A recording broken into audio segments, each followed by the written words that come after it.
हाँ, दिख तो रहा है कि ₹25,000 हैज बीन। अच्छा भैया एक बात बताओ, क्या नाम बताया आपने? यार आपको नहीं पता, जावेद भाई बोल रहा हूँ ऐसी वाला। जावेद भाई बोल रहे हो ना? जी तो जावेद भाई एक काम करो ना, जी तो जो पेमेंट आ गया सो तो आ गया, तो ये तो जी। आपको ट्रांसफर नहीं करूंगा मैं। तो भाई 10,000 तो कर सकते हो ना, इसमें से 15 रख लो आप। कैसे दोगे मेरे को पता है, तो आप इसमें से 10 ही कर सकते हो ना, बाकी का थोड़ा लो अपने पास में। हाय दोस्तों, मैं आज आपको एक ऐसे इंसिडेंट के बारे में बताने वाला हूँ जो आज मेरे साथ होते होते रहा है।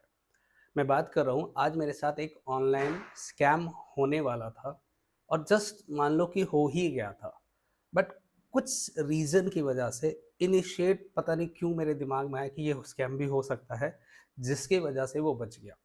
मैं आपको इस स्कैमर के पूरी कॉल डिटेल सुनाऊंगा और ये भी बताऊंगा कि कैसे ये स्कैम हुआ। तो चलिए बात शुरू करते हैं।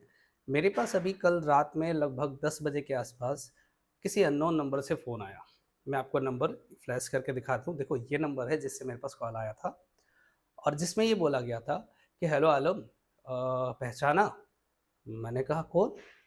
तो मैंने कहा अरे भाई जावेद बोल रहा हूँ। अब मेरे जानकार में लगभग 3-4 जावेद नाम के व्यक्ति हैं। तो भी मैंने उनसे पूछा कि कौन जावेद? तो भैया भूल गए इतनी जल्दी? यार उम्मीद नहीं थी तू भूल जाएगा। द्वारका से बोल रहा हूँ।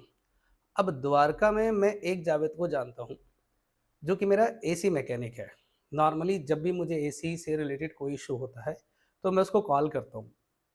तो मुझे लगा कि ऑब्वियस सी बात है, तो मैंने आगे से बोल दिया कि अच्छा वो एसी वाले जावेद बोल रहे हो क्या? उसने कहा हाँ हाँ सही पहचाना, मैं एसी वाले ही जावेद बोल रहा हूँ। तो मैंने कहा हाँ जी बोलो भैया, तो फिर कैसे हो भैया, सब ठीक ठाक है? घर में कैसे हैं, बच्चे कैसे हैं? ये सारी छोटी मोटी फॉर्मेलिटीज़ निभाने के बाद उन्होंने मेरे से बोला कि यार आलम एक प्रॉब्लम हो गई है, और प्रॉब्लम ये है कि मेरे एक मामा हैं जो आर्मी में हैं। उन्होंने कुछ पेमेंट भेजना था मेरे अकाउंट में, लगभग 90,000 रुपए के आसपास उन्होंने मेरे अकाउंट में भेज दिया। बस 10,000 रुपए मेरे अकाउंट में आ नहीं रहे क्योंकि लिमिट जो है वो एक्सेस हो गया है। तो भाई मैं तेरे अकाउंट में भिजवा दूँ 10,000 रुपए, तो मुझे कल सुबह भेज दियो। तो फर्स्ट ऑफ ऑल तो मुझे लगा क्या दिक्कत है, अगर वो मेरे अकाउंट में भेज देते हैं तो मैं कल वापस फॉरवर्ड कर दूँगा। बट स्टिल मैंने उसको बोला कि नहीं यार एक काम करो, मेरे अकाउंट में तो जगह नहीं है क्योंकि मेरे पास तो स्टूडेंट के बहुत सारी फीसेस आती हैं, तो रिकॉर्ड मेंटेन करने में थोड़ी दिक्कत हो जाएगी, मिसमैच ना हो जाए, क्योंकि हम लोग मंथ के एंड में सारे रिकॉर्ड चेक करते हैं कि हमारे पास कितनी ऑनलाइन फीस आई है और ऑफलाइन कितनी है, क्योंकि मुझे उसी हिसाब से कैलकुलेशन करना पड़ता है। तो हुआ ये कि मैंने सोचा कि चलो किसी और के अकाउंट में भिजवा दो, तो मैंने उसको बोला भाई मेरे अकाउंट में तो लिमिट नहीं है, तो आप एक काम करते हैं, मैं किसी और का नंबर देता हूँ। और इन बिटवीन मैं अपने छोटे वाले ब्रदर को मैंने कॉल लगा दिया, मतलब उनको, उसने कहा कि ठीक है आप कंफर्म करो, कोई और हो तो भाई भिजवा दो, बहुत अर्जेंट है। मैंने कहा चलो ठीक है। अब अपने छोटे वाले ब्रदर को फ़ोन किया तो उसने कहा कि नहीं यार, ऐसे किसी भी अननोन से अपने अकाउंट में पैसे मंगवाना ठीक नहीं है। अब वो कौन-सा बंदा है आप उसको जानते नहीं हो, आप उससे पैसे अगर अपने अकाउंट में मंगवाते हो, कल को कोई इश्यू आ जाए कि उसने आपके अकाउंट में पेमेंट क्यों भेजा है और इस वजह से आपको प्रॉब्लम है, तो बेटर है कि मना कर दो ना, क्यों किसी से अपने अकाउंट में पैसे मंगवाओ, समाज सेवा करना इतनी ज़रूरी नहीं है। मुझे भी लगा चलो ठीक है। तो जैसे मैंने अपने ब्रदर का फ़ोन काटा, इमीडिएट क्या हुआ, उसका फिर से फ़ोन आ गया। कहता है आलम भाई बात किया तूने? मैंने कहा यार मैंने बात तो किया है, बट वो बंदा मना कर रहा है, थोड़ा-सा डर रहा है कि किसी अननोन से। अरे यार ऐसा नहीं है, भाई मेरा सगे मामा का लड़का है, ऐसा कोई दिक्कत नहीं है, वो भी आर्मी में है, तो ऐसा कुछ होगा नहीं। तो मैंने कहा भाई सुन, वो तो मना कर रहे हैं, मेरे अकाउंट में तो गलती से मत भेजना, क्योंकि मेरा करंट अकाउंट है और उसमें कोचिंग के सारे हिसाब-किताब होते हैं, उसका मैं पर्सनल यूज़ के लिए यूज़ करता नहीं उस अकाउंट को। तो उसने कहा चलो भाई ठीक है, अब मना कर रहा है तो चलो, मैंने हालाँकि तेरा नंबर दे दिया था, मैं उसको मना कर देता हूँ। मैंने कहा हाँ भाई उसको मना कर दो। अब हुआ क्या, मैंने जस्ट फ़ोन काटा और मेरे पास विदिन सेकंड मेरे पास एक मैसेज आया। मैं आपको ये मैसेज दिखाता हूँ, आप ये देखो, ये मैसेज आया मेरे पास कि dear customer your account has been credited of rupees 25,000। और उस मैसेज को मैंने ठीक से पढ़ा भी नहीं और इमीडिएट फिर फ़ोन आ गया। कहता यार आलम भाई मैं उसको मना कर रहा था, फ़ोन करा, लेकिन इतने में तो उसने भेज भी दिया पैसे, तो यार एक काम कर वो पैसा मुझे वापस करवा दे। तो उस टाइम पे इतना टाइम नहीं मिला कि मतलब मैं मैसेज को पढूँ ठीक से। इतना टाइम मुझे नहीं मिला कि मैं भाई से बात करूँ, इमीडिएट मैसेज आ गया, उसको पढ़ने से पहले उसका दोबारा कॉल आ गया, तो मुझे लगा ठीक है भई आप भेज दिए तो अब मैं क्या ही कर सकता हूँ। तो वापस कर देंगे, अब किसी के पैसे तो हम रख नहीं सकते। देन उसके बाद क्या हुआ कि इमीडिएट पता नहीं क्यों सिक्स सेंस काम किया, हालाँकि मैं ट्रांसफ़र करने वाला था, जस्ट ट्रांसफ़र करने वाला था, बट पता नहीं क्यों मेरे मन में आया कि एक बार ना अपने बैलेंस चेक कर लेता हूँ। मैंने उनसे कॉल पे बात करूँ, यार मैंने मना करा था, क्यों भेज दिया?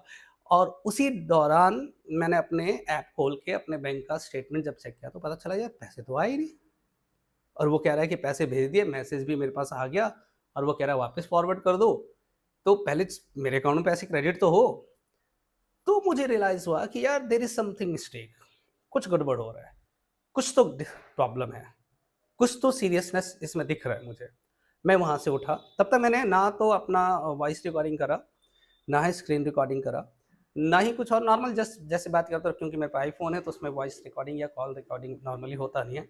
तो देन मैं अपने कमरे से बाहर निकला, देन दूसरा फ़ोन उठाया और उसे अपने रिकॉर्डिंग स्टार्ट कर दी। हालाँकि वीडियो रिकॉर्डिंग कर रहा हूँ, मैं आपको दिखा देता हूँ, ये वीडियो रिकॉर्डिंग करा है। आप पहले सुन लो ये वीडियो रिकॉर्डिंग क्या है। 25 डाला उसने। हाँ, दिख तो रहा है कि हाँ हाँ, रुपीज़ 25,000 हैज़ बीन। हाँ कोचिंग का नंबर नहीं था ये, इसमें नाम आ रहा था मोहम्मद महबूब आलम, नाम आ रहा था इसलिए। लेकिन इस पे मेरे पे तो थोड़ी आया हुआ है, NEFT करके आया हुआ है। हाँ नहीं नहीं, वो तो एनएफटी तो कोई नहीं, वो तो आ जाता है ना। अच्छा भैया एक बात बताओ, क्या नाम बताया आपने? यार आपको नहीं पता, जावेद भाई बोल रहा हूँ इसी वाला। जावेद भाई बोल रहे हो ना? जी तो जावेद भाई एक काम करो ना, जी तो जो पेमेंट आ गया सो तो आ गया, तो ये तो आपको ट्रांसफ़र नहीं करूँगा मैं, जी ठीक है? जी। तो आपको अगर पेमेंट चाहिए तो आपको आकर कैश लेना पड़ेगा। आप एक काम करो ना, आ जाओ, मैं आपको पेमेंट कर देता हूँ। यार मोहम्मद भाई ऐसा बात है, आप तो ना एक तरीके से गलत चीज कर रहे हो। यार मैं आपको क्या पहले बोल रहा था मेरे अकाउंट में ट्रांसफ़र मत करो, इसमें ट्रांस बिल्कुल बोले, पर वो बात आपका सही तो भैया समझ जब ट्रांसफ़र नहीं होगा तो मैं आपके लिए सिर्फ इतना कर सकता हूँ कि हम आपको कैश पेमेंट कर दूँ। इससे ज़्यादा क्या करूँ बताओ? मेरी बात सुनो, मैं उस लड़के से भुगतान करूंगा, तुम इसमें से 10,000 डाल दो, 15 को रख लो, ठीक है? अरे प्रभु आप समझ नहीं रहे हो, इसका एक्सेस मेरे हाथ में नहीं है। महबूब भाई 10,000 तो कर सकते हो ना, इसमें से 15 रख लो आप। अरे भाई मेरे, मैं आपको बोल रहा हूँ कि मेरे अकाउंट से ये पेमेंट करने का एक्सेस नहीं है, मैं आपको कैश दे दूंगा, 25 तो 25 ले लो ना यार, मैं क्या करूंगा आपके पेमेंट ये बताओ। केस ही दोगे मेरे को पता है, तो आप इसमें से 10 ही कर सकते हो ना, बाकी तो थोड़ा लो अपने पास में। क्या कह रहे हो? इसके बाद मुझे ये लगा कि यार ऐसा कैसे हो सकता है? तो दिमाग क्लिक करा कि कुछ तो प्रॉब्लम है। तो मैंने उनको, अब वीडियो में आपने देख ही लिया होगा, मैंने ये बोला है कि भाई पैसे तो आ गए। मैंने उनको शो ऑफ नहीं करा कि मैं अकाउंट चेक कर चुका हूँ, मुझे पता तो चल गया था। तो मैंने उसको बोला कि यार एक बात बताओ, पैसे तो आ गए और क्योंकि मैं आपको मना कर रहा था फिर भी आपने, अगर आपको वॉइस क्लियर नहीं आई होगी तो मैं बता देता हूँ। मैंने कहा पैसे तो आ गए मेरे अकाउंट में, तो मैंने तो आपको मना करा था और अब मैं ये बहाने बना रहा हूँ कि इस अकाउंट का एक्सेस मेरे पास नहीं है, मतलब मैं इससे ट्रांसफ़र नहीं कर सकता हूँ। ये हमारे बिज़नेस अकाउंट है और उसमें हमारे 2 पार्टनर हैं, दोनों के साइन होते हैं तब पेमेंट होता है। तो मेरे पास इसका एक्सेस नहीं है, तो आप एक काम करो, आप आ जाओ मेरे पास, मैं आपको कैश दे देता हूँ। आपके पैसे मेरे पास आ गए मेरे अकाउंट में, मेरे पास सेफ है, कोई दिक्कत नहीं है, मैं आपको ये पेमेंट कैश दे दूँगा। तो उस स्कैमर को ये कॉन्फिडेंस आ गया कि हाँ, बंदा एग्री कर रहा है, ये पैसे आ गए, मतलब इसने देखा नहीं और ये मेरे जाल में फँस गया। फिर क्या हुआ, वो कहने लगा यार मैं कैश नहीं ले पाऊँगा, आप एक काम करो ना, चलो 15 में से 25 में से 10 आप रख लो, आप मुझे 15 ट्रांसफ़र कर दो। मैंने कहा भाई मैं आपको ट्रांसफ़र नहीं कर सकता, आप एक काम करो ना, कैश ले लो ना, पूरे ले लो। कह रहा अच्छा चलो 15 रख लो, आप मुझे 10 ट्रांसफ़र कर दो। अब मुझे लगा यार ये कैसे पॉसिबल है, किसी का 25,000 रुपए मेरे अकाउंट में आया और मैं उसको 25,000 रुपए कैश देने को तैयार हो रहा हूँ, तो वो कह रहा है कि नहीं 15 रख लो, मुझे ऑनलाइन दे दो लेकिन 10 ही दे दो। समझ रहे हो बात को? तो अगर मैं उस टाइम पे लालच में आ जाता और मैं 15,000 या 10,000 उसको ट्रांसफ़र कर देता, क्योंकि मेरे अकाउंट में तो पैसे आए ही नहीं, और अगर ये ट्रांसफ़र मैं कर देता, तो मुझे लगता है कि जितना मैं ट्रांसफ़र करता उतने का मुझे चूना लग जाता। देन मैंने उसको वेरीफ़ाई करने के लिए, तो वेरीफ़ाई तो हो ही चुका था, बट मुझे अभी भी पता है डाउट क्या हो रहा था, कि हो सकता है ये पर्टिकुलर वही जावेद होगा जिससे मैं बात कर रहा हूँ, जो हमारा एसी मैकेनिक है, वो मुझे फ्रॉड करने की कोशिश कर रहा है। लेकिन बाद में मुझे लगा कि नहीं, नहीं वो हो सकता है वो जावेद ही ना हो, वो उसका नाम लेके मुझे फ़ोन कर रहा है। तो मैं वेरीफ़ाई करने के लिए मैंने उसको फ़ोन किया, मैंने कहा यार जावेद भाई एक बात बताओ, जब तुम मेरे पास आए थे पहली बार एसी सर्विस करने के लिए तो कहाँ आए थे? जगह का नाम बता दो। कह रहा यार तुम तो मेरी बेइज़्ज़ती कर देन मैंने कहा भाई साहब बेइज़्ज़ती उसकी होती है जिसकी कोई इज़्ज़त हो। अच्छा सुनो, जावेद भाई आप एक छोटे से सवाल का जवाब दो, मैं आपको ट्रांसफ़र कर दूँगा। आप मेरा जो एसी सर्विस करने आए थे आप, कहाँ पर आए थे? जो मैं पूछ रहा हूँ उसका जवाब दो कहाँ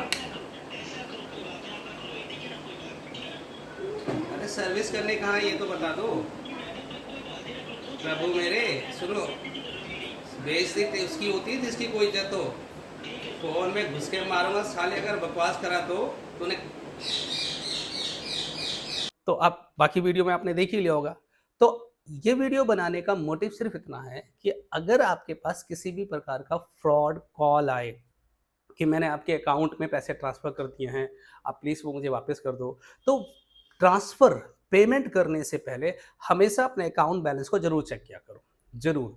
और दूसरी बात, किसी भी अननोन लिंक पर तो किसी भी कीमत पे क्लिक मत करना, किसी भी अननोन पे कि सर आपके अकाउंट में क्रेडिट हो गया, आप इस लिंक पे क्लिक करके बैलेंस देख सकते हो। भैया क्यों बैलेंस चेक करने के लिए हम उस लिंक पे क्लिक करेंगे?